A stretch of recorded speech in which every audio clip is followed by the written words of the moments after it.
go. So hello everyone, welcome to Handmade Hero, the show where we code an entire game from scratch, live on Twitch, no engine, no libraries, just straight up, every last little bit we code ourselves, both for educational purposes and just because it's fun. And because it's just kind of cool sometimes. One of the things that's true, and we kind of saw this happen with the looped live code editing that we did earlier, and we'll see a couple more things like that. When you actually write everything from scratch, you also tend to find places where you can do things better than people have done them before, and that's kind of compelling too. If you never get down there and start writing the stuff that you kind of use in an engine or use in libraries, you don't ever find the ways to do it better than what they do. And I always like trying to find better ways to do things, because I think that's kind of the most interesting thing about programming, is kind of coming up with new ways to do stuff that people haven't done before. So, since we're starting a little late, let's jump right into it. If you have pre-ordered the game, you can download the source code. You should have got a link in your email, and that link has a zip file that you can download. And we are here, if I'm not mistaken, on day 47. I believe that's correct. 47. Let's double check if that's true. Where are we? I don't even know. I don't even know anymore. Yes, we're on day 47. So if you unzip the zip file for day 46, then that is the source code that I am starting with here on day 47, and you will be exactly where I am right now. Now, if you remember correctly, yesterday we just took a little bit of time to fix, a bug, but basically in fixing that bug, we decided to kind of add a feature, which is multiple people controlling multiple entities on the screen. And so we basically had the ability for people to kind of drop in, if I got a gamepad here, I can add another guy, right? And he's there hanging out. Now, we started basically pulling out the code for the sprite control for that hero character into its own function, and he's kind of doing his thing, right? But what we had interrupted to do that yesterday, because I wanted to take care of that right away, what we interrupted fixing our wall sticking problem, which we had discussed and we were in the process of writing code for. Now, I want to talk about that a little bit, but one thing I did want to do too is, while we're at it, at the beginning of the stream here, I want to clean up one more thing, because now that we actually have now that we actually have multiple little heroes on here, and we're supporting the analog stick now, I want to go in there and deal with some stuff that we didn't deal with on the analog stick in terms of the motion of the actual player.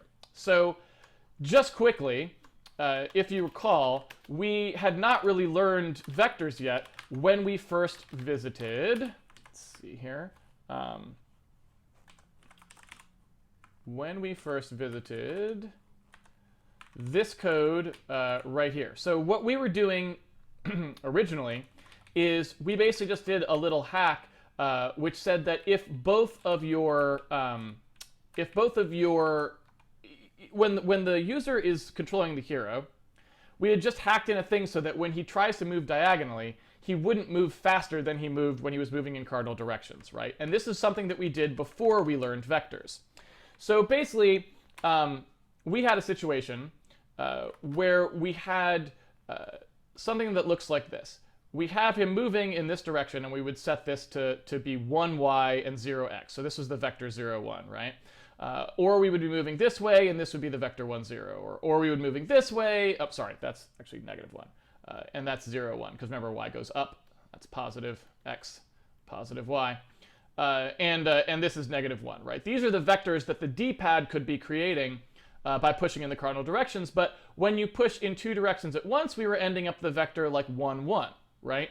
Which is longer, if you remember, by root 2. We went through all this, so jump back to videos if you're not sure what I'm talking about. I'm not going to go over it all again today. But we would basically end up with this, and that's moving faster than either of these. It's root 2 long instead of 1 long, right?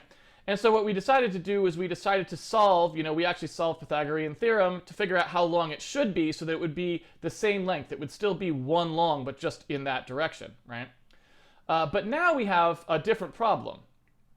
If the analog stick is being used, then really inside this unit circle, right, you could imagine the analog stick pushing in any direction, and it can be pushing proportionally. So it doesn't have to be just one of these cardinal directions or the diagonal, right? So all we really want to do is we want to make sure that that vector that comes back from the analog stick, we just want to use that as his acceleration directly, unless for some reason the value we get back tries to exceed the length of 1, right? Tries to exceed the length of 1 so that it would be accelerating beyond the maximum acceleration that we wanted it to have, right?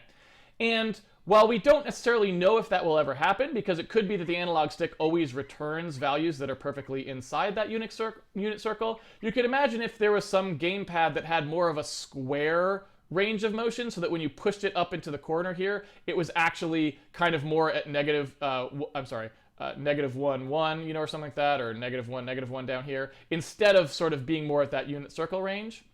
Then we would have this thing where people could sort of cheat by moving the player faster than they should be able to on those joysticks, right? So we want to make sure that no matter what we get back from the operating system as our joystick values, we always want to make sure they are capped so that that acceleration vector that we're taking from the joystick is not greater than 1. Now, we showed how to implement the length of a vector, right? We already showed how to say, if we've got some acceleration vector here, we showed how to say, well, we can take the length of that vector, right? And if you remember, that was just the components of it, squared, right? So we had this.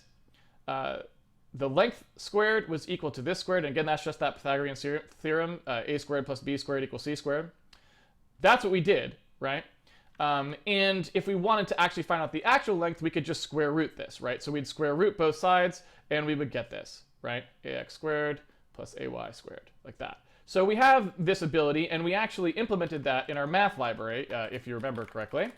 We went and did length squared, and we implemented that by just taking the inner product of the vector with itself, which again basically computes exactly that thing. Ax times ax, ay times ay, because remember, we're passing a in both cases, which is exactly that Pythagorean theorem value here. That's exactly the length of the vector. So now we do know at least how to directly ask the question, whatever comes back as our acceleration vector, how long is that vector, right? Because I could go into this code and I can ask what the length squared is, right? I can say, what is the length squared of this value? So if I say ddp length, I can compute it, right? And that'll get me a value that I know is going to tell me how long the requested acceleration for this player is. And I can then go ahead and say, well, all right, however long that acceleration vector is, well, I'm going to get its squared value back. Now, I could square root it if I wanted to, but I don't really have to just to do my check, right? Because if you look at the value of square root, right? If we looked at what square root was going to do, and maybe I'll do this in a sort of kind of, oh, you know what? I wonder if we can do this. I wonder if we can do this way. Square, or like Wolfram alpha or something. I don't know if it's got this sort of stuff. But let's see here. Square root. I just want someone to give us a little graph, and I figured it'd be easier than me drawing it out. But I don't actually know if that would do it. So there it is. Good. So this is a graph, right, of the square root function. And I guess the one we probably want more, oops, that's no good, would actually be from 0 to 1. I don't know if we can we gotta have some kind of pro thing. God, Wolfram alpha, what? Don't know. Go away. Thank you. All right, good. So I guess we'll use this one here. What I really want is just the up to 1, but it's fine. So if you look at this here, you can see that the interesting thing about square root, right, is the square root of 1 is 1. It's right, that's the one value where the square root of the number equals itself. It's the identity for square root, right? So if I take the square root of 1, I actually get 1 back, right?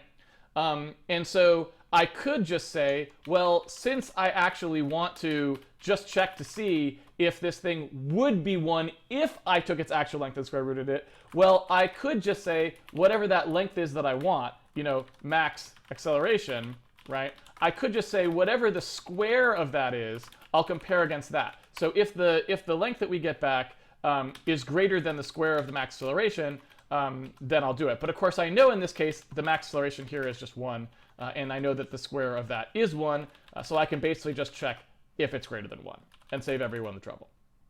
Okay, Now you may ask, why is the max acceleration 1? It's because we're not actually producing the max acceleration here. What we're doing is producing the direction and the amount of the max acceleration that we will apply, and you'll see that in 1 second.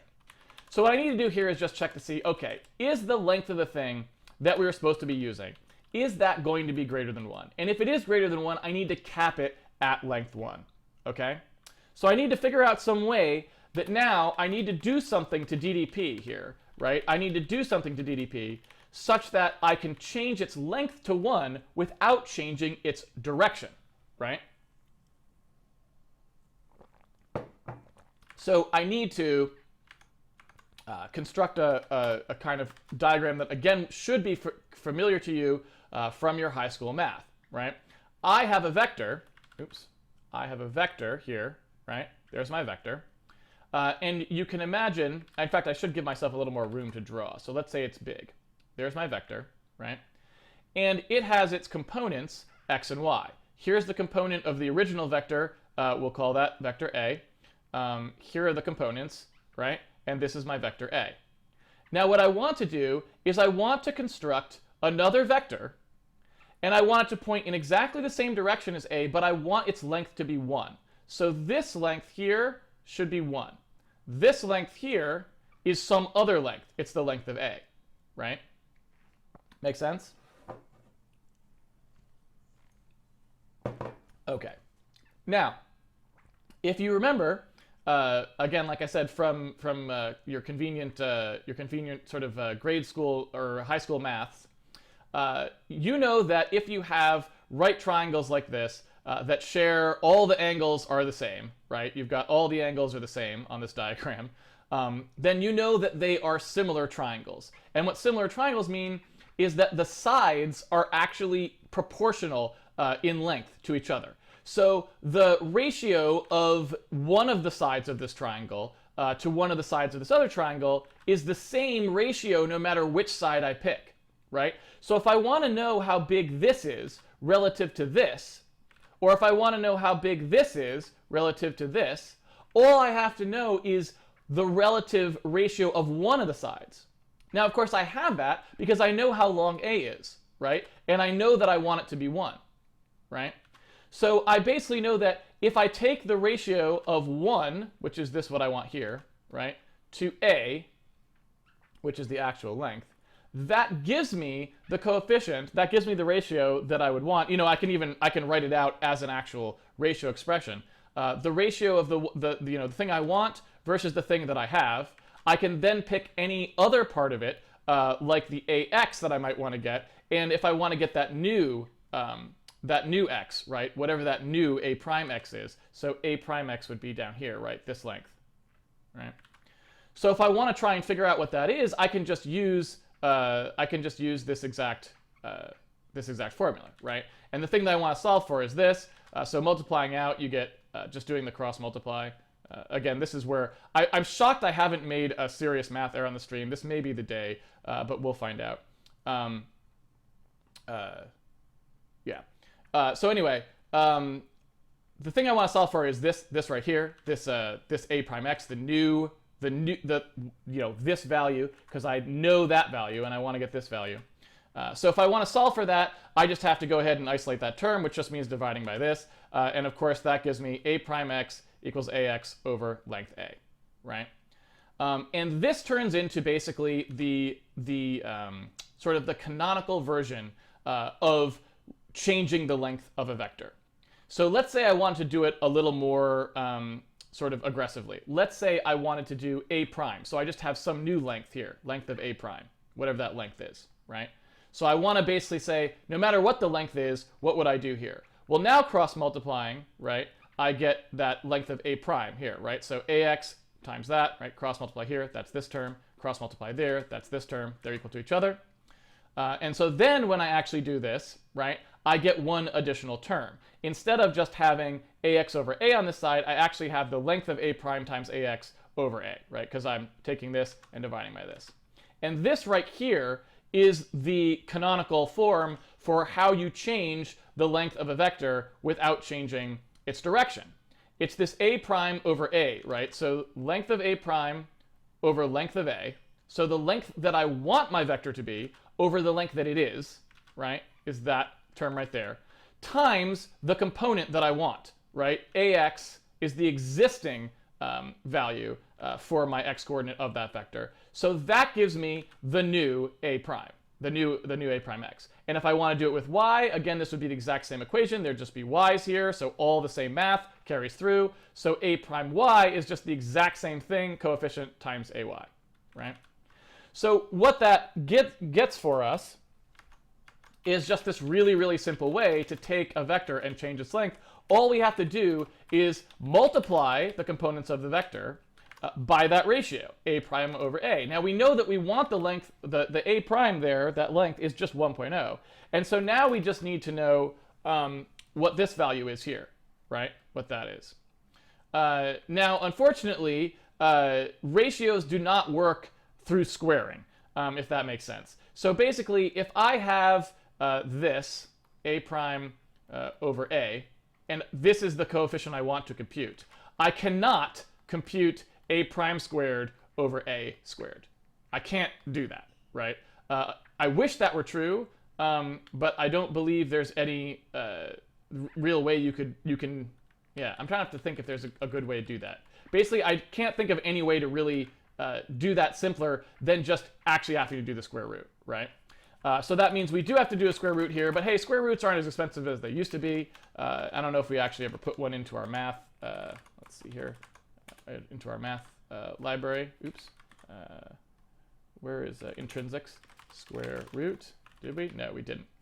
So we want to put in a square root here. Again, this is going to be something that should be generated directly by the compiler, hopefully.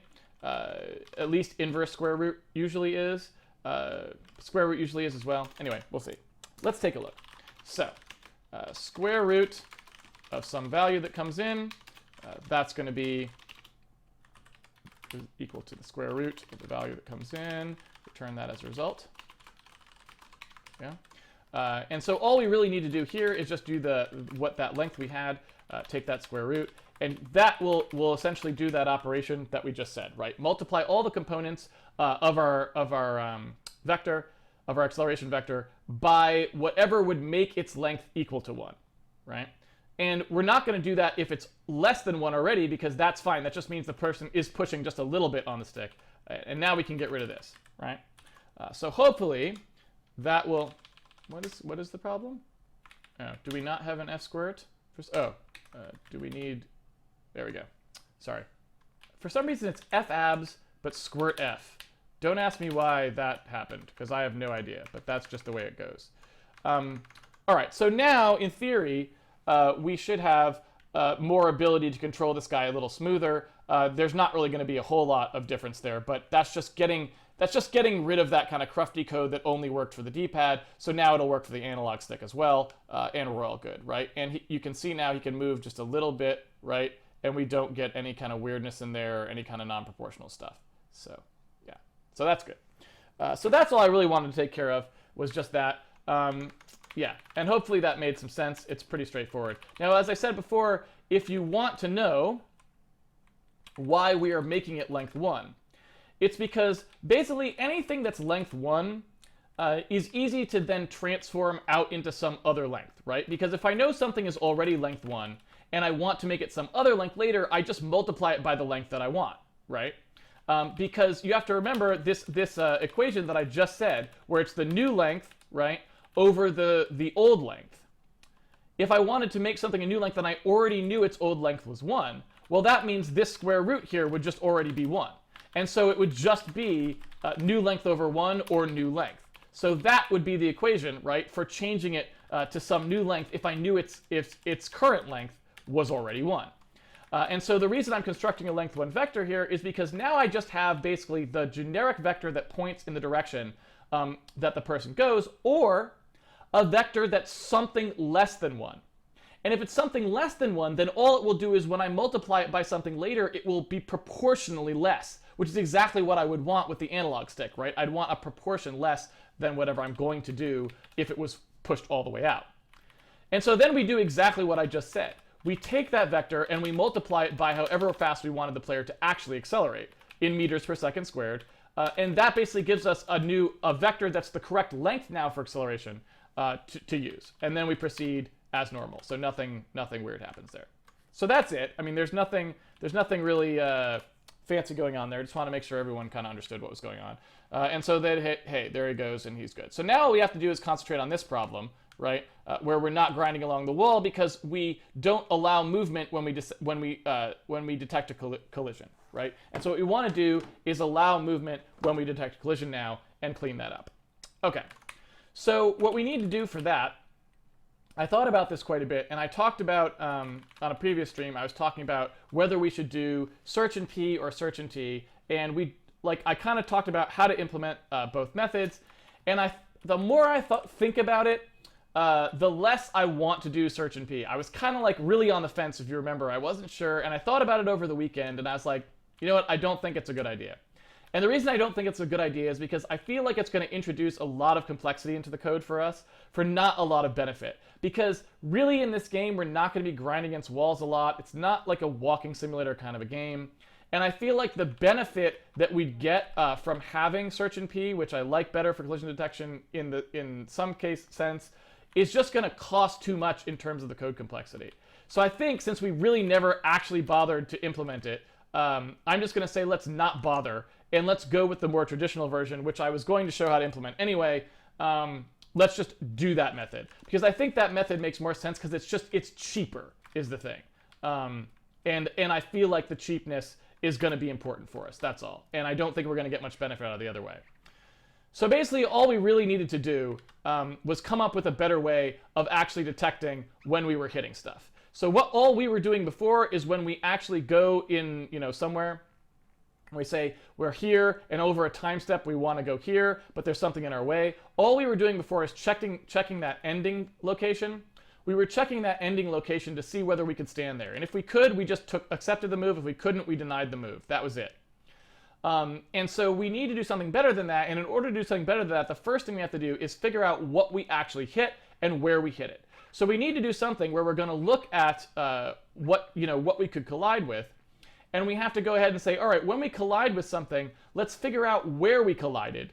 And when we figure out where we collided, we will put the player there, right? We will update his velocity vector, which is what we were doing before, to basically not have any of the component that was going into the thing that he collided against. And then we will try again to move him. Now, we will try a few times. We will basically do this in a loop that tries a few times to get him to where he should be. And if it fails to get him to where he should be, I shouldn't say where he should be. It'll try a few times to move him the total amount that it should have moved him, right? Because when we go here, we'll find the velocity vector still there's still a delta t, right? Because we moved to here, and we know that he would have gotten there if this was the entire time step. We know that we would have gotten to here in less than that. So there's some smaller thing here, delta t 2 or something, right? That's a smaller thing. And we want to then use the remainder, that delta t remainder, we want to still try to move him by that much. And so hopefully delta t, the amount that's remaining, goes down to 0, and we know that we've done a complete move. But if we find that we just can't resolve it because there's all these crazy walls in there and he's bouncing around or whatever, we'll just cut our losses and say, after 4 iterations or something, we're just going to consider that good enough, and we'll stop. Because we don't want to have something where we're going to do an unbounded number of iterations. That's just a very bad idea for something that's performance-oriented. And again, this whole thing is very tiny. We're talking about something that happens over a 30th or a 60th of a second. So these are like microscopic movements that we're talking about here. So how many bounces we support is not particularly relevant in terms of what the player can actually experience. As long as it's like, 2 or 3, I think we should be fine. So what I need to do is figure out how to compute that, right? I need to figure out how to compute that, and we'll start by computing it for the simplest case that we possibly could. We'll start by computing it with point versus line, essentially, right? So what we want to do is say, all right, we need to, we're going to have some kind of line, right? And we're going to have some representation for our guy and some concept of the direction he's going. And we need to figure out when he hits that sort of, whatever that is, that line, that blocker. So we're going to start with that as the simplest case, and we'll kind of work up from there, because I think I don't know how much time we got left. So we got about a half hour left. So that'll be quite a bit for us to actually go through in such a short amount of time, actually. So let's focus on doing that, and then we will go ahead and see when we get done with that. We'll probably maybe tomorrow talk about how to do some more complicated stuff. Okay, so if we're just doing that simple case, what we need to start thinking about is how to solve equations with these vectors, right?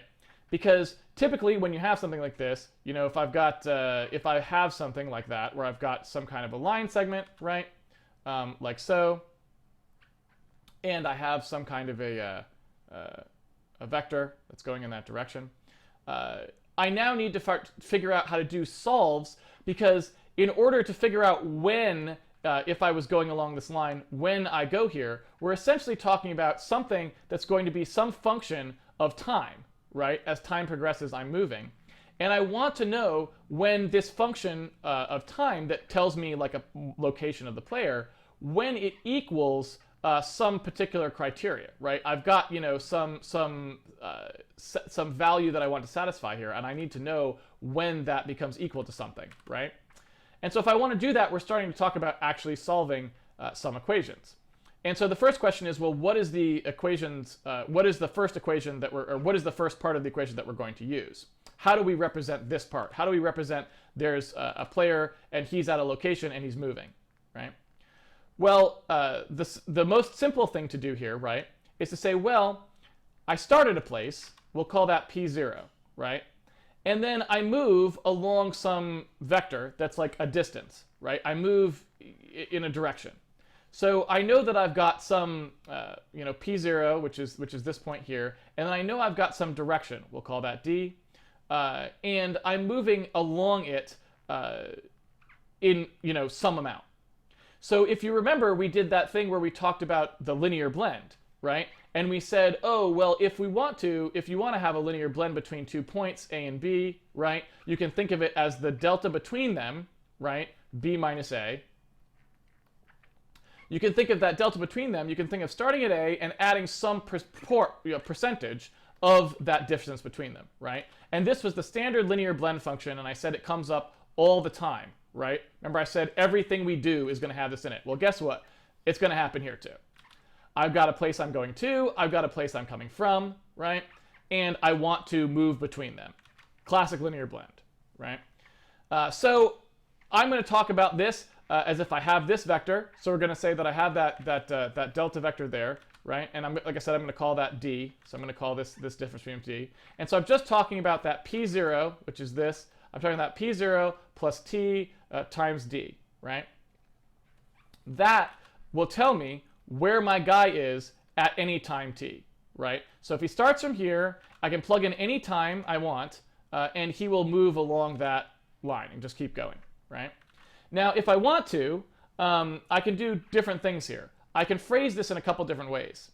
I can say that d is the full distance that he moves, so it's like b minus a, if in this case here, or like this is the p1 he's going to, so in this case it would be p1 minus p0. I could say that. And what that would mean is that t is normalized. It means that t ranges from 0 to 1, right? And when he gets to 1, he's done moving for this. That's as far as he can go, right? I could, on the other hand, also take d and say that d has length 1. The length of d is 1, right? That would be normalizing the d vector, and then t would range from 0 to whatever the actual amount is that would get him along that vector to the location, right? It would be his motion amount.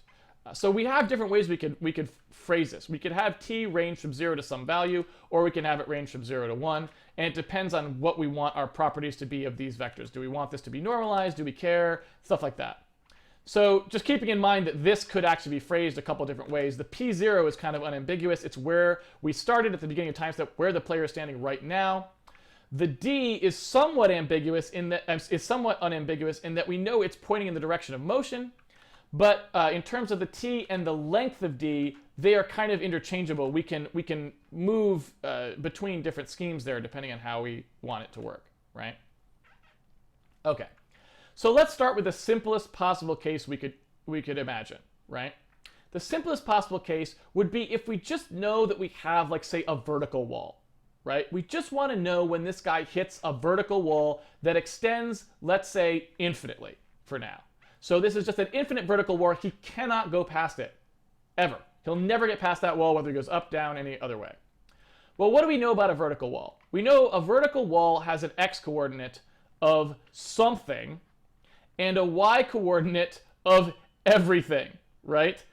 Any y-coordinate that you want is on that wall, but it only has one x-coordinate, right?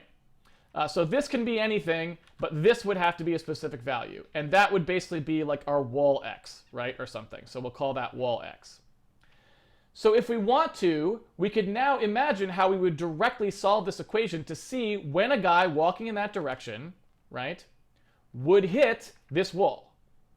We would say we want to know when the x component of this, so ptx, which is p0x plus t dx, remember, because this is a vector equation, and I can always look at its scalar parts by just looking at the particular x component of it. If I have this equation, all I need to do is say whenever that equals the wall x, right? So this right here is the equation I would solve to tell me when I would hit that in t. So if I want to actually solve it, right, I can just solve for t. I get t dx equals wx minus p0x, right? I subtract this over to this side, so that goes over here. And then I divide by dx to get rid of the dx, right? So get rid of that and put it under here. Divide by dx, okay? So this is the time at which I would hit that wall. Simple enough, right? Not particularly complicated. But there's a catch here. I now have a, well, you know what? I should probably be slyer about that. Does anyone know what the catch is here? Maybe you guys already know. There's a catch here, and I haven't mentioned it yet. We'll kind of see if anyone, we'll give you a chance to think about it a little bit. But I want to point it out. I wish I had more tea, but I'm regretfully out of tea. All right, so the catch is right here. When you divide by dx, you may remember from your high school math classes, someone would always say, you know, the teacher would always say, subject to dx not equal to 0, right? They would say, I'm going to write it in our form, not math form, right? dx can't be 0. I guess the math form is more typically that way, right? And they say that because dx can't be 0 because dividing by 0 is undefined behavior in math. You don't know what it is. At least it's undefined behavior in some math. The math we're doing, it's undefined. And since that's the case, since you can't divide by 0, you know that your solution to this equation depends on dx having been set to some value that isn't 0. Now, you may have always wondered, I don't care about that. What is that for? It's just lame, stupid. I don't care. When you were in a high school math class, it's just annoying, right? But it's not annoying when you actually get to start using math for real. You realize it's very important and it's interesting. What does that mean? Well, what it means is, think about this vector. This is the vector d. What are its components? It is d is dx dy, right? That's the components. We're talking about this, the x-coordinate of the vector. That's how far it is like this. So, you know, if I have my vector here, you know, here's my vector d. We're talking about dx. It's down here, and here's dy. Well, if dx was 0, that means that the vector is pointing in either up or down, straight up or down. It's not pointing to left or right at all, right? Or it's not pointing anywhere. It's just 0. But if that were true, if this is pointing straight up or straight down, well, guess what? It's parallel to this line. So there is no solution to when he will hit this line, when the person walking along that will hit it. There's no solution because he'll never hit it. He can walk as long as he wants. He can walk to the end of time and he'll never hit that wall, right? So what was stupid in math class, rightfully so, is actually quite nice in game programming. It is information, and that information has real meaning. And that's one of the most satisfying things about math, is when you actually start to use it, you realize that all the stupid crap actually means stuff, and you use it, right? So when we're going to implement this, we have to look and say, oh, okay, if the x-coordinate is very close to 0, this is becoming an undefined equation. We just assume that he can't hit the wall at that point. right? And we don't have to check against this wall at all because he'll never hit it. So what's the rest of this mean? This t value that comes back, assuming that he can't hit the wall, so it's got some x component. Well, the t value is either going to be positive, which means he goes some direction and hits it, or it's going to be negative, which means that like he was actually walking in the opposite direction of the wall, and he would have hit it if he'd walked backwards some amount of time. So this solution actually gives us how far it would take him to reach the wall walking forwards or backwards, and it tells us which one of them it would have been, right? So that's kind of cool. But we can, when this comes back, we can go, oh, we're just going to say we only care about stuff that's t greater than or equal to 0, because we actually don't care about him walking backwards into the wall. We're only checking the forwards, right? So that would be a pretty simple thing for us to test and to see what happens when he walks into vertical or, of course, horizontal walls would be the same. We just change this to wx, the wx and the px and dx would all change to y, right? So we now have that sort of, oh, you know what? I'm gonna try it. You guys ready for this? I'm gonna try it. Scrolling over. Check it out. Man, that's cool. All right. So this is the equation. The t equals wx minus p0x over dx, right? That's the equation that we would use to solve for an x wall. And similarly, if we wanted to solve for a y wall, right, we would say the same thing, but in y, right? So that's how we solve for vertical or horizontal walls. Now with that, we can actually go implement mostly our tile map collision. And maybe we should do that. Maybe that is what we'll do. And then tomorrow we'll talk about how to do more arbitrary stuff. So if you think about this, when you think about this, we go, okay, when we do these collision detections, right? Excuse me. We would be colliding against infinite walls. So we have stuff in our game where we've got these walls that have like holes in them and stuff. That wouldn't work, right? Because if we started colliding against this wall here, where, you know, here's the walls, right? And the hero's trying to go through this door, he'd never be able to get through there because the wall is infinitely high, right? It's just, it goes up and down and covers everything because it's an infinitely long wall. It's just testing against one thing. But obviously, if we wanted to, we could fix that pretty easily, right? Because when we find out where this would actually be, like where do we find out what the actual collision time is, right? We could then say, well, use that t value, because we have this function here, right?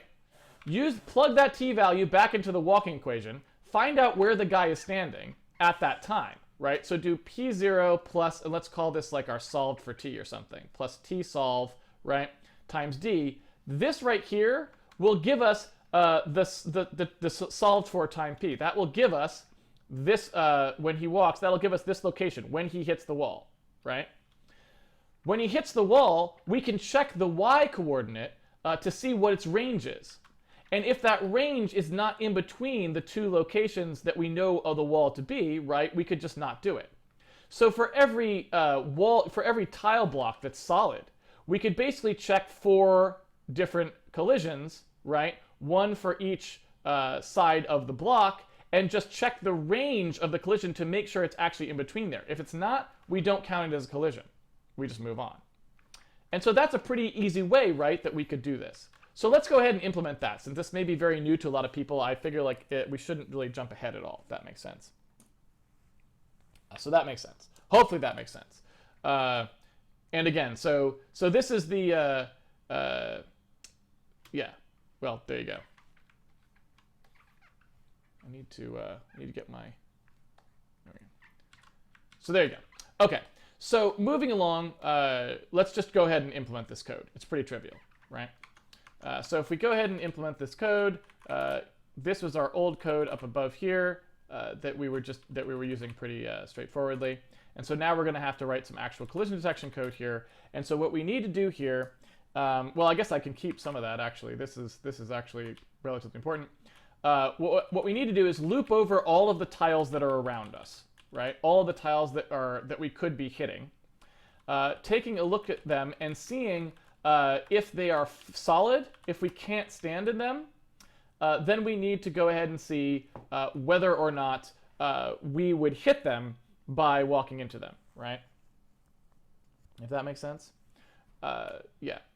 So first things first, we need to map into some common location. And so let's just assume that the player is like going to be at 0, 0, right? That seems pretty straightforward. So let's go ahead and say, well, actually, I guess we don't even have to do that. We can just go ahead and say, all right, we have our tile map difference. We're going to subtract the player position from the tile position. That gets us the relative position of the player, I guess, in that tile. That seems, yeah, I guess that seems fair enough. Yeah, that's totally fine. And then all we have to do in here is actually implement whatever the check is that we actually want to do. Okay. So let's set up this loop. I guess this we have not yet initialized. So the first thing we need to figure out is which tiles do we actually want to check, right? Like what are the tiles that actually need to be checked? And so that's actually another discussion we kind of have to have. Well, there's a lot involved here. I got to explain a lot of stuff. We may not get through all of this tonight. All right. So if you imagine what's happening here, collision detection is complicated. Why can't I? Oh, I'm just because I got some stuff selected. So many things I have to do prerequisite-wise. All right. So if you imagine that I have my tile map, then we have to ask the question, what are the things that I actually have to collide with? If like my guy is, say, here, and the time step would move him to here, right? Well, the answer is I need to check all of the tiles that he could have gone through. So I need to check like the tile that I'm standing on. I need to check the tile that he would end up in and all the tiles in between, right? And so if you think about what that means, it's basically just a min-max situation, right? It's the minimum tile y and the maximum tile y and the minimum tile x and the maximum tile x of the two locations, where he is and where he's going. Because if he was going to go like that or something like this, we'd want to check this whole rectangle, right? Because we want to check all of these things for collision. Now, really, if we wanted to be, that's a conservative check, right? A conservative check means it checks perhaps more than enough things, right? A conservative check is basically one that doesn't necessarily check the fewest number of things, but it definitely checks all the things it has to, right? We could do better in the cases where we had something like this by actually saying, well, okay, the line the player moved doesn't actually pass through these guys here, right? It only passes through this one, this one, this one, and this one. So we don't have to do the full rectangle, right? And that's definitely something to think about when we're actually implementing the engine for reals, because that could save time. But again, these aren't going to be there's really no way to pass through that many tiles unless you're moving extremely quickly. But yeah, just something to think about.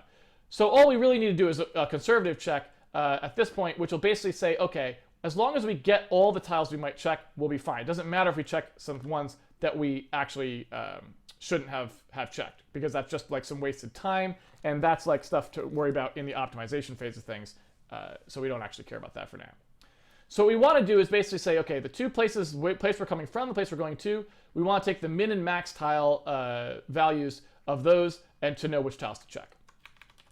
So the min tile x is just going to be the minimum. I don't know if we never actually did we actually ever do minimum and maximum macros?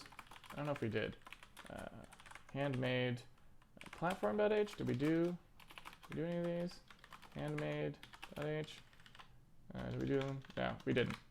So there was a C++ feature that someone was mentioning that actually, well, okay, we don't actually need to use that for this, but I was reminded of something just now that, yeah, that maybe would be good to do in the future. But anyway, so if we go in here, we can define a min and max. Basically, if we want to do a minimum or a maximum of two things, so I've got two values, whatever they are, it's pretty easy to do that check, right?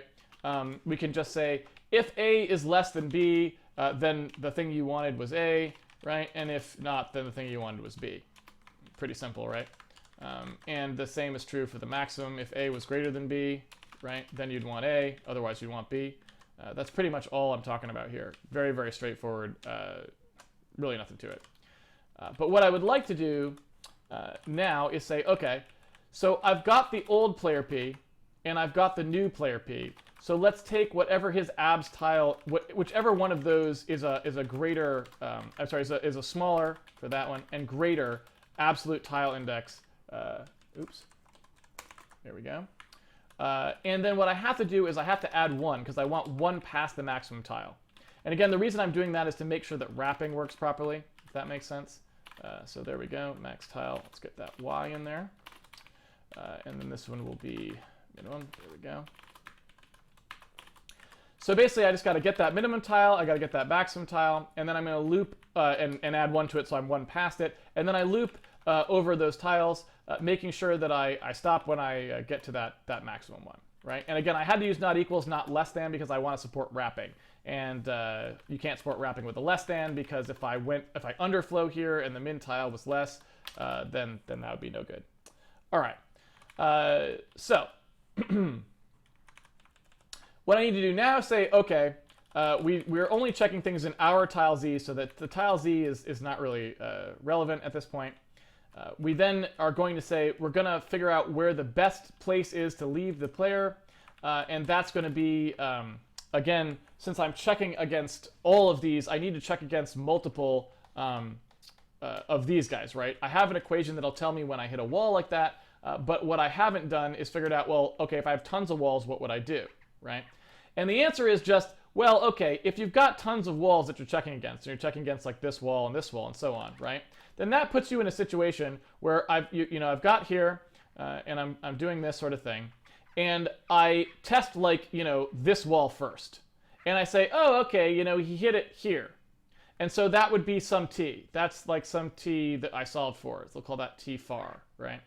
But there is actually, later on, I find that I test this wall, and there's another t, right? The t became equal to t near when I did this equation, right? And I need some way of figuring out, well, which one did it actually stop at, right? Which one should I use when I loop through all these walls and find all these collision points? How do I know which one's the actual collision point I should use? Well, obviously, we want the closest one. So we just want whichever one gave us the least value of t, right? So really what we can do here is just say, okay, we've got a t that we're solving for, and there's some best t, which is really just the closest t, right? The t that was the lowest, right? If that makes sense. We could also call that t lowest or something, or t min, right? And then what we want to do is say, okay, the minimum value of t that we want to start with, meaning we don't want to entertain anything further than that, is just whatever the value would be if we allowed the whole time step to go forwards, right? So basically, if I was going to do the full difference between the new player P and the old player P, that's what I would do, right? And so basically, that's just whatever the player delta is. That's this right here, right? And so that player delta is basically the vector that would move us between them. So if I take its length, right? If I take its squared length, maybe I'll leave t min as a squared. But I'm going to actually solve for the actual t.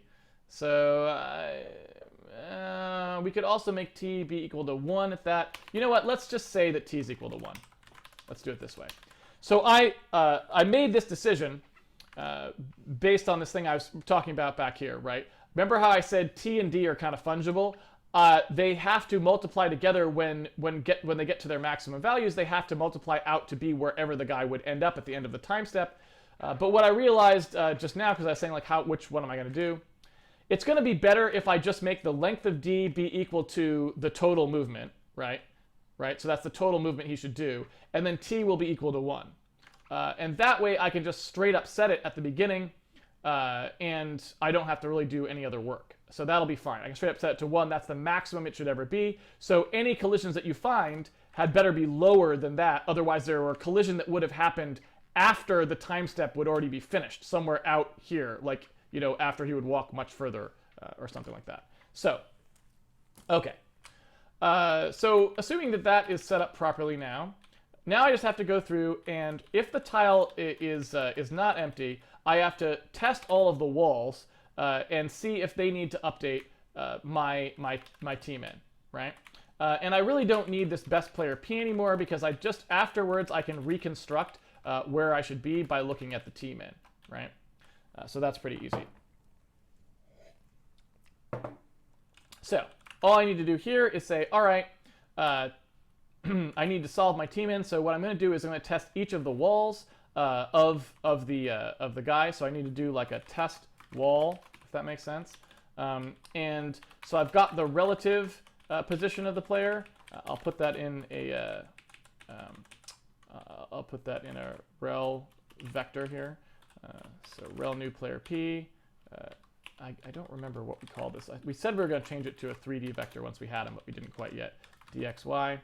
Oh, I actually can just use that directly. There we go. So I could even do, yeah, well, never mind. Anyway, so I've got my relative movement here.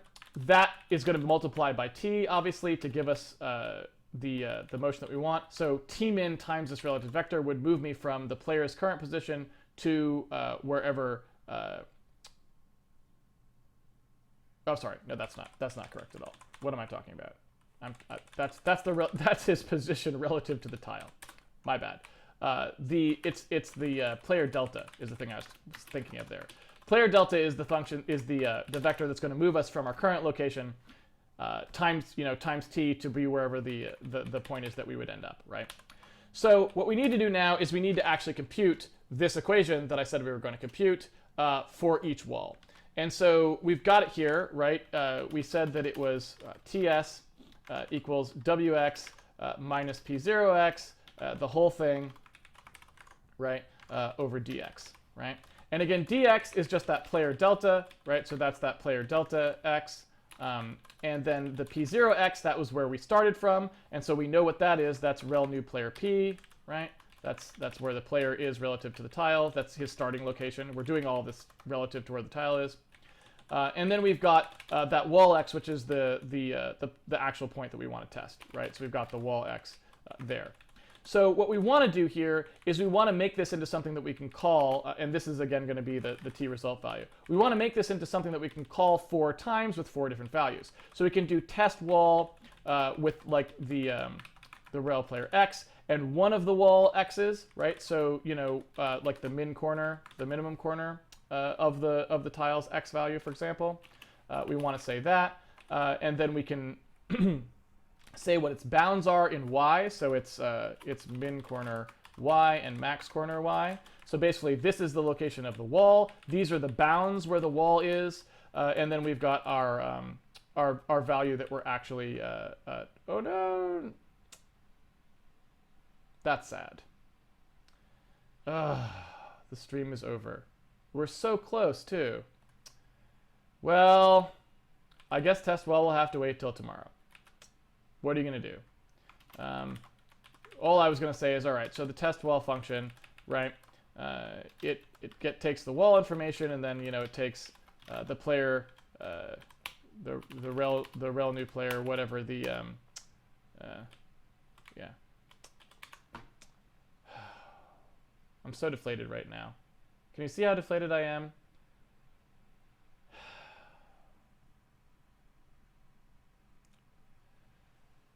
Well, some days go better than others, You can't always have the Q&A start at just the right time. And I have to admit, we were on a streak. I think we had 2 days. We had one day, yesterday, and then one day, I think maybe it was Thursday, where the Q&A started like exactly when I was done. So, what are you going to do? I guess we'll finish it tomorrow. We're mostly there. We just have to figure out a way to phrase this so that we can test each wall. So we'll just say to do test all 4 walls and take the minimum z. So that's really all we needed to do. So what are you going to do? All right. Okay. I will go to the Q&A, deflated as I am of not being able to finish the code. I always hate it when we get to a piece of code and I can't finish writing it. That's something that doesn't really happen much in real life, right? Because you just program a little longer. But when you've got a schedule to stick to, you don't get that opportunity. So we're still compiling because we're still using the other branch of the code, so we don't have to worry about that. The code that we post tonight will still compile just fine, but we just won't have turned on our actual collision detection yet, which we'd like to do. And so tomorrow we'll go ahead and do that. All right. So please post questions now with Q colon in front of them so I can see them. And please keep the questions and stuff we've done on today's stream as deflating as it was. And if you want to ask things that are, or anything from today's stream or previous streams, if you want to ask questions about stuff that's off topic, you can do that on the pre-stream. So come 15 minutes early tomorrow to the stream, and I'll be on answering questions that are off topic. But please try to keep the ones in the official Q&A here too. The actual stuff we coded today or on previous days. So deflating. Stopping programming in the middle of something is so unsatisfying. Yeah, that's all I can really say about that. Just very, very unsatisfying.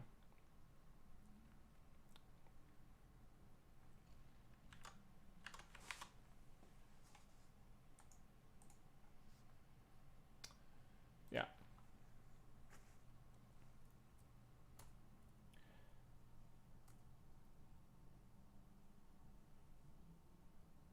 I missed when you changed from FP to FT. Why did you decide to switch? So basically, I can explain that in a little more detail here. So basically, the reason that I decided to go with F of T, and you remember I was kind of hemming and hawing about it on Friday. I couldn't decide which one I wanted to do and so on.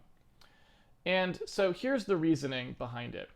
So F of P, right, or I should say, F of P is the word. I call it search in P versus search in T.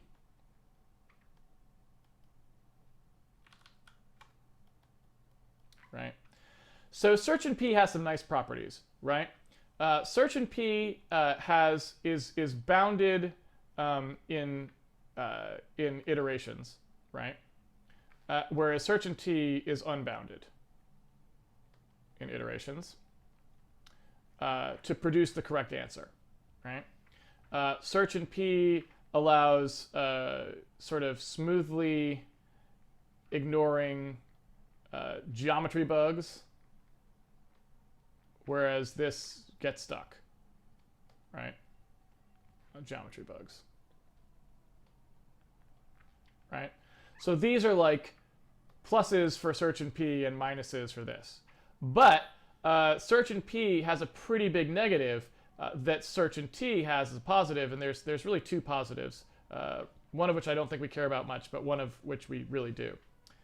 So search in P, one of the huge negatives is you have to be able to search in P, right? Whereas search in T doesn't have to do that. So you never need to know, need to form the search space, the space, right? The P space.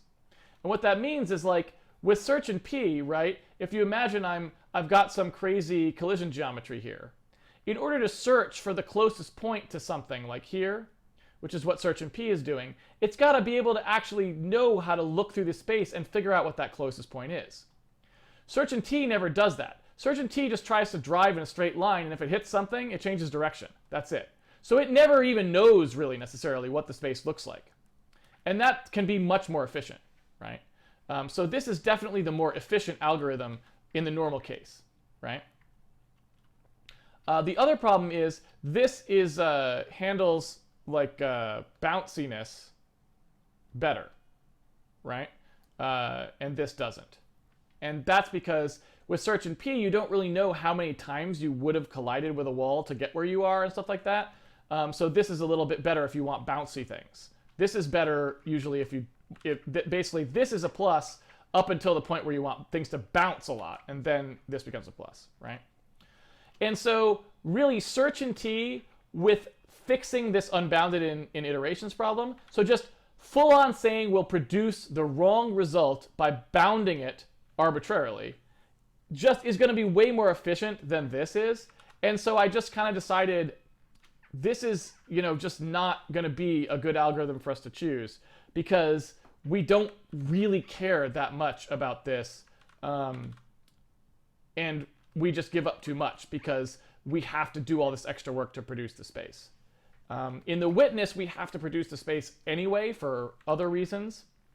And so that's why I chose to, well, I didn't even choose to do this. This actually just turned out to be the most efficient algorithm in the witness because of the way we were doing things. But this is going to be way more efficient for Handmade Hero, I think, because we never build these spaces. So hopefully that makes some sense.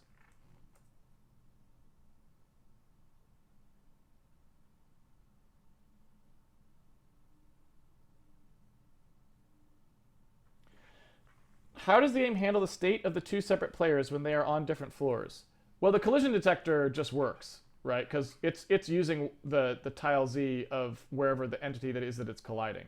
So that's doesn't matter. It's really the rendering that we have to worry about because we don't know what we're going to do when people go off screen. What we may do is just say that only the main character determines where the screen is, and the secondary character can't leave the screen. We might just make that rule so that we don't have to have like split screen or something that's going to be weird.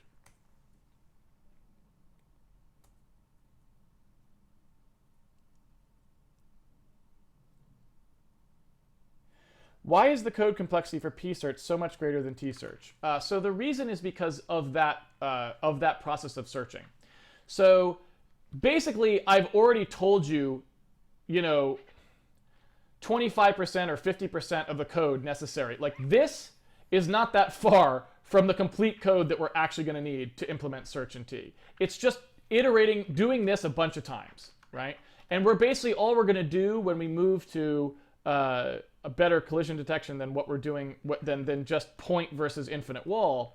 When we move to like circle or ellipse versus sort of arbitrary shape or something, right? All we're going to do is have a fancier set of equations here, like a slightly fancier set, right? That's all that's going to happen.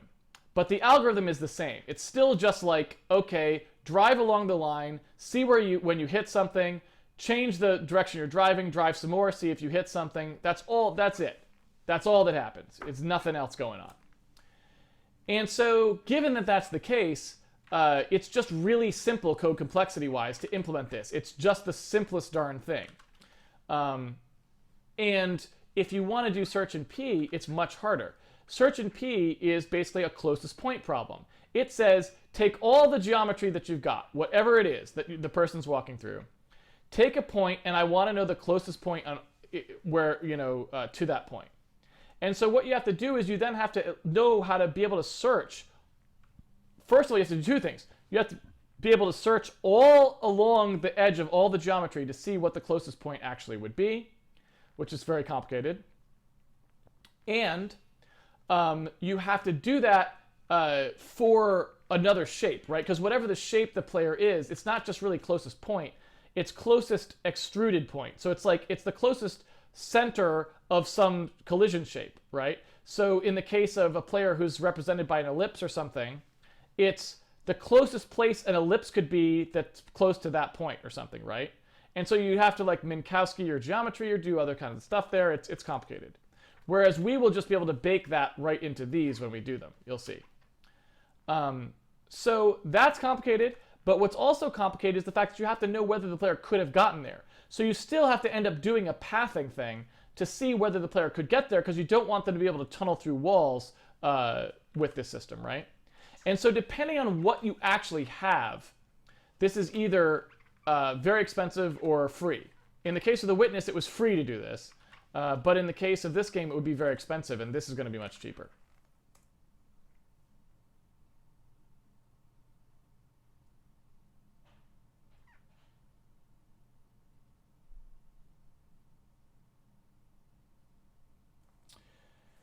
Why not treat the map as a matrix and validate objects and its collisions through coordinates?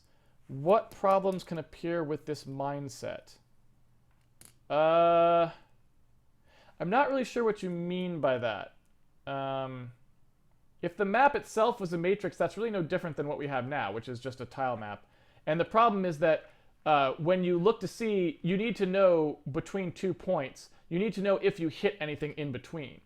And so you still have to write this collision code for the matrix thing. But really, remember, we're going to be doing something better than a tile map. So we're just using the tile map right now because that's all we actually have as a world representation. But we're actually going to be allowing all kinds of crazy stuff for collision detection. Like we're going to be allowing arbitrary geometries for collision detection. So a matrix really wouldn't be able to store the world anyway.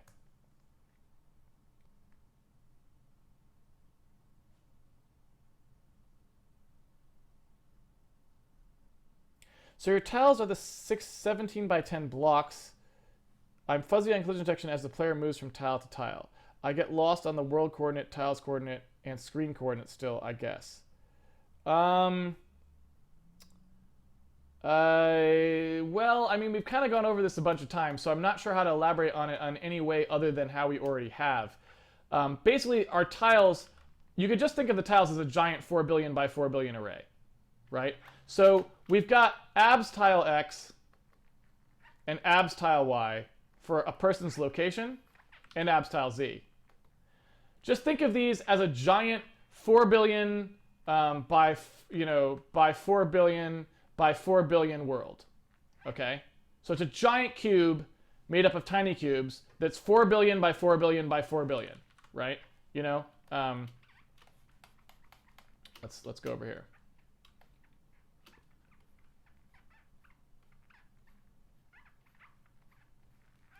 Okay, so this is our world, right?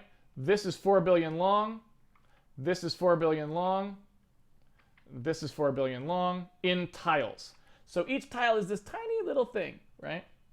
And then at any given time, we take out a little slice of that world, right? That's 17 by 10, or whatever we said it was, 17 by 9, something like that. 17 by 10, who knows? I can't remember what we're drawing, something like that.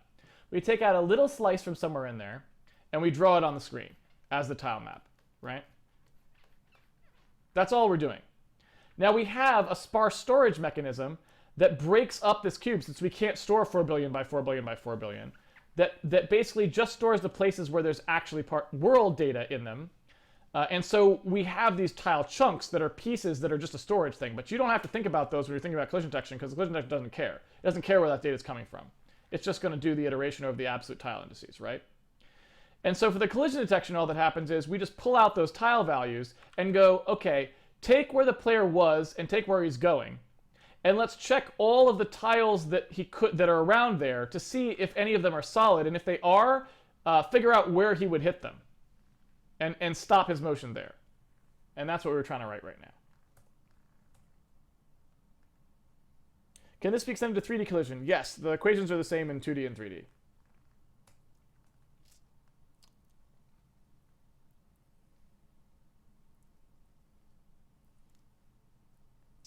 Could you check collisions by looking at the player's position and seeing if it's in the inner side of the vectors along the walls, like it's up from the bottom wall vector, it's to the right of the left wall vector? Yes, as an optimization, you can definitely do that. So one optimization that you can do, and we'll probably get to some of these. Well, it's kind of hard to say which exactly ones we'll end up doing because it depends how we do things. But if you imagine that you've got a guy, here's our P0. And here's our D, so there's our direction, and we're going along here, and we want to know when we hit this thing. So we're going to check against these walls, right? Here are all the collision points we would find,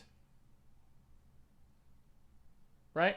Here's when he hits this wall, here's when he hits this wall, here's where he hits this wall, and here's where he hits this wall. Now these two collisions would get thrown out immediately because they're outside the bounds that we allowed for the wall. So we would throw those out, right? But these two collisions are both valid. And then we would take the closest one, which is this one.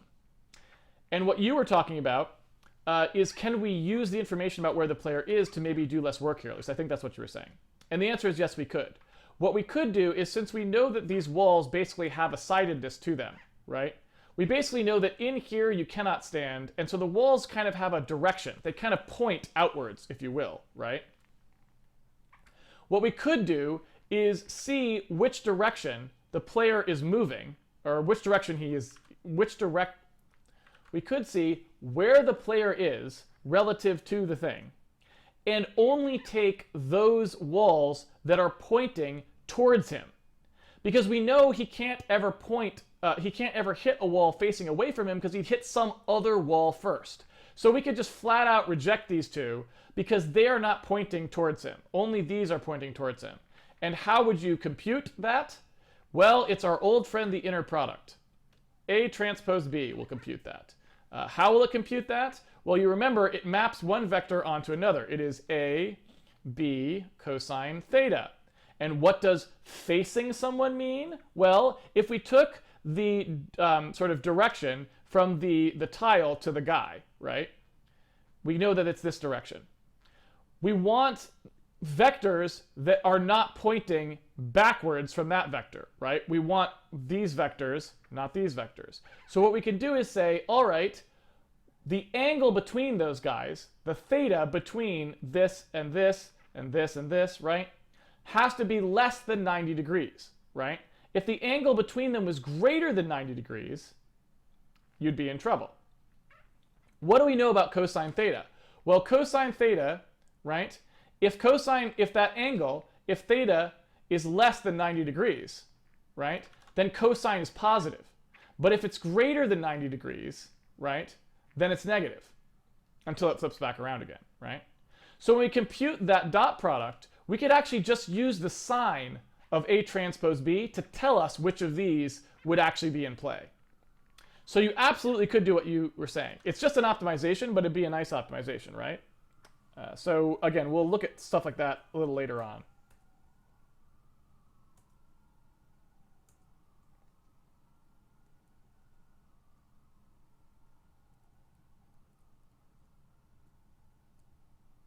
What's your point on zero length vector normalization, and what behavior does your code have? So we haven't really quite gotten to that yet. But yeah, if you notice here, we don't have any normalization happening when things are zero, because we're only looking at 1.0, right? We're only looking at things that are greater than 1.0. So we would never divide by a zero here because we'd be fine. But if you were trying to do something normalization-wise, then yes, you have to worry about that. So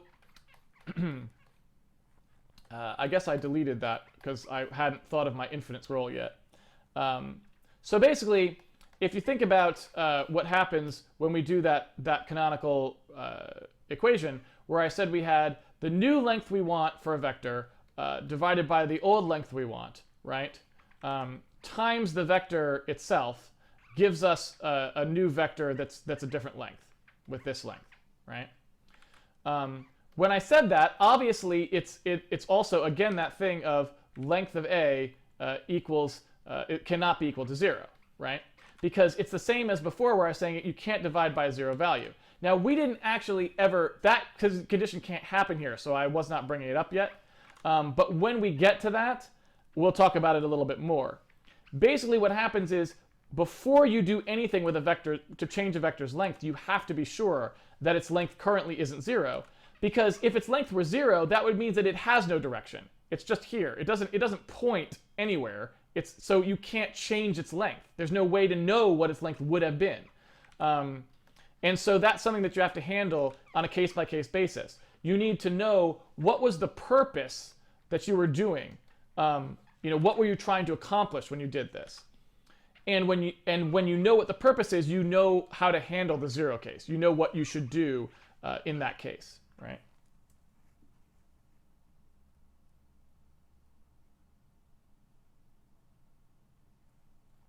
How can sometimes players enter glitchingly through the corners of walls or fall through them? Is that an art mistake or programming? The answer is it can actually be either. So basically, you can have two conditions happen there. One is that the collision geometry is just wrong, right? And so one case is I've got a thing and it looks like that, right? The collision geometry looks like this, and the player is only that big and he fits between them.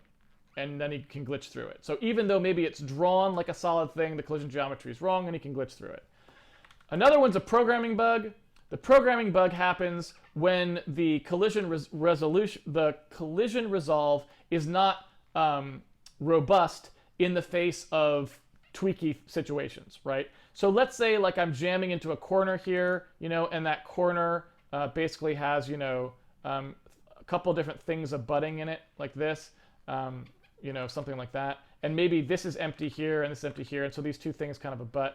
And I've got this thing where I can glitch through there because I'm not conservative about how I'm checking for the collision with my guy somehow, right? That could certainly occur. It occurs in cases, I mean, I'd have to know the specific code to know why the glitch was occurring, right? But you can certainly have just things that are numerical precision problems and people not thinking through how to do the collision right or whatever. So it may not be art. Can we look at our dropped frames? It's been quite choppy. So it looks a little droppy, but not too much. I don't know. I don't know. Were people on the stream in general having a problem?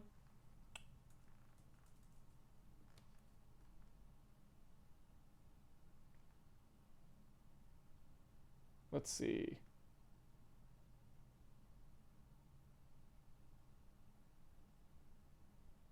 I don't know if anyone... Yeah, can anyone tell me if we were having choppiness problems? I don't know if we're having choppiness problems or not.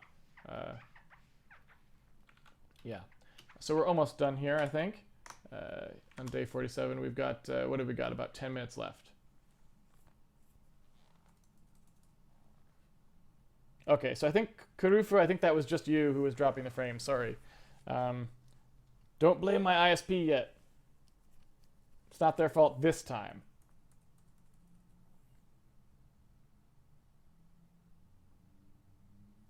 All right, so is that it for questions? If so, we can end early.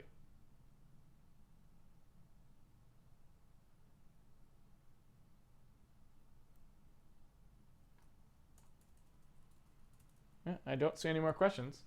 So I think I don't know how to, I feel like we've now gotten too huge for I want to kind of delete this so we're not taking up so much space. There we go.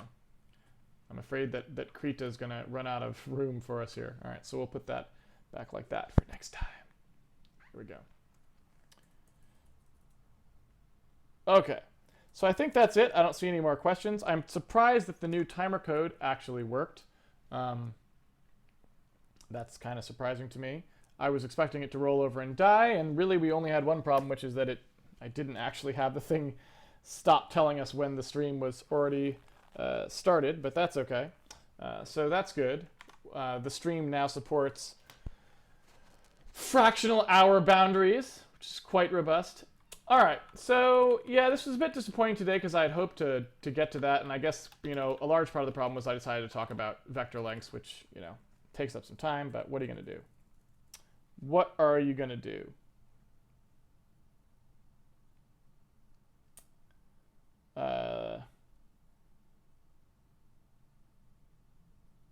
Stormbuzz says, do you need to do the math when doing solid walls and objects, or is that just basic program arithmetics? You need to do the math regardless of what the things are. I'm not sure what you mean by solid walls. Aren't all walls solid? Yeah, I'm sorry, I don't quite understand the question. If you want to rephrase it, though, I can answer it.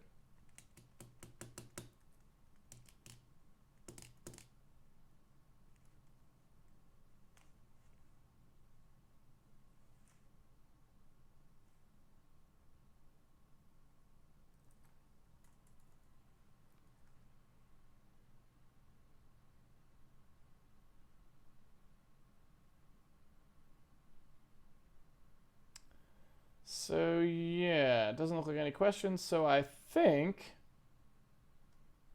we are done. We can call it, and everyone can, you know, go program. Go program on their own. I actually wanted to go fix something in the witness just now, because Ignacio wrote me back about a thing that I was doing wrong that was about iterating over collision geometry that I was like, I'm not sure how to... I don't actually know how to tell what this material is because I don't know the engine very well. And so now that I know that, I'd like to go do that. So maybe I will go do that, if that makes sense. Brandon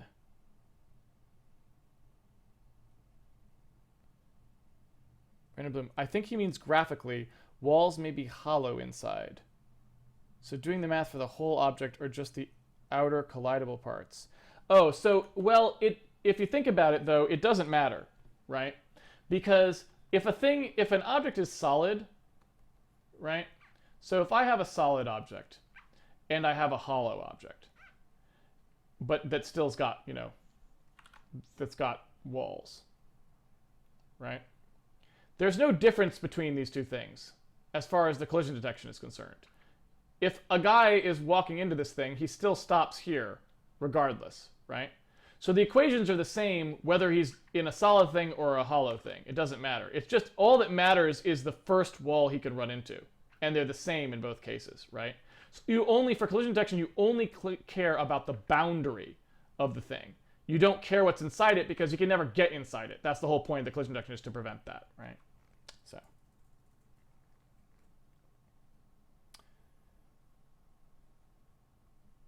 All right, so I think that's it. I will go ahead and call it for now. We will close this down. Oh, hello. Awesome. I kind of like it when he pops up. I can't wait to do his animation controller. His animation controller is going to be so much fun. And that's what we'll do right after we finish the collision detection. But like getting him hopping along is going to be the most fun thing to do. And it will also be the thing that most motivates us to go do the renderer, because once we do the hopping, we'll really want to be able to bend his body like to emphasize the hop. But of course we can't with our draw bitmap code that we have right now. And so that'll be like the perfect thing to make us want to go do like a nice renderer that can do like bending of stuff, right? So yeah. Anyway, okay, so I'm going to go ahead and close this down. Excuse me. There we go. Let's see. Okay. So thank you very much for joining me this evening. I'm sorry that we didn't quite get to finish the thing that I wanted to finish, so we will try to do that tomorrow, and then we can move on to doing some more animation-y sorts of stuff. Although we may actually want to do a little more collision detection, because now that we've got two guys in there, we probably want to throw like a monster in there and collide against the monster and move, have different moving things colliding. So we'll sort of probably will have to do maybe the rest of this week on collision, because we'll want to do all that stuff and get out to doing a nice rounded volume for the player and so on. So realistically speaking, we probably have a fair bit more collision detection to do, but I did want to finish just the simple wall case, the simple vertical horizontal wall case today, so we could get on to other stuff. So sorry about that, but we'll finish it up tomorrow, and then we'll move on to sort of the more complex wall cases to sort of see how to build a more interesting collision detector that does some more things that are better for the feel of the game. So thank you very much for joining me. It has been a pleasure coding with you as always. If you would like to pre-order the game and get the source code, you can do that at handmadehero.org, and you can download the source code every night. I upload it every night. You'll get a link in your email, and you can use that link over and over and over again to download the source code every night. You just save the link that comes, and you can always go back there and download the latest source. So if you want to do that, you can do that at handmadehero.org. If you want to just support the video series, you can subscribe to our Patreon as well, which we have, which is right here. And then if you want to study the series more in depth, we also have a news and forum site that's got a bunch of stuff on it that you might want to use. It's got the schedule for the week in case you want to know when we're broadcasting each week. It's got an episode guide so you can catch up on previous episodes. That's really great. It's got time-coded videos and all this stuff. It's pretty awesome. We've got coding resources, which is like ports to Mac OS X and Linux and stuff. So if you're trying to run on a different platform, you can check that out. And we also have a code discussion board. So if you want to ask questions or sort of talk more about a particular episode, that is the place to do it. And hey, look, the timer even still worked. Check that out. All right. So thank you very much for joining me.